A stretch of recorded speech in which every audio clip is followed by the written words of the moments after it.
When every guest had been welcomed and was finally inside the gate, there were songs, dances, music, games, and of course, food and drink.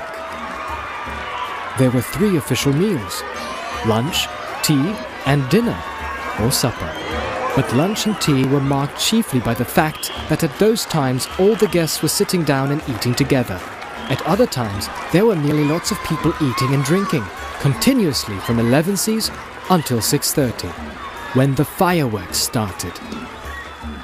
The fireworks were by Gandalf. They were not only brought by him, but designed and made by him. And the special effects, set pieces, and flights of rockets were let off by him.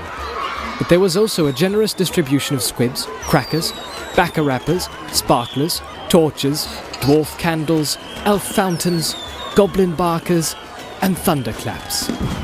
They were all superb. The art of Gandalf improved with age. There were rockets like a flight of scintillating birds singing with sweet voices. There were green trees with trunks of dark smoke.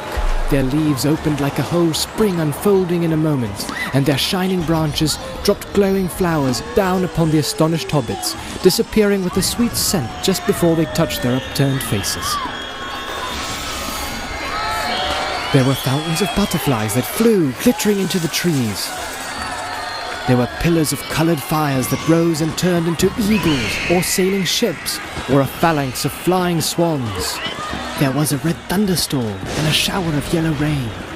There was a forest of silver spears that sprang suddenly into the air with a yell like an embattled army, and came down again into the water with a hiss like 100 hot snakes.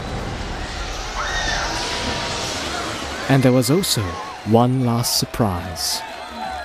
In honor of Bilbo, and it startled the hobbits exceedingly, as Gandalf intended. The lights went out. A great smoke went up. It shaped itself like a mountain seen in the distance, and began to glow at the summit. It spouted green and scarlet flames. Out flew a red golden dragon, not life-size, but terribly lifelike. Fire came from its jaws. Its eyes glared down. There was a roar, and he whizzed 3 times over the heads of the crowd. They all ducked, and many fell flat on their faces. The dragon passed like an express train, turned a somersault, and burst over Bywater with a deafening explosion. That is the signal for supper, said Bilbo. The pain and alarm vanished at once, and the prostrate hobbits leapt to their feet.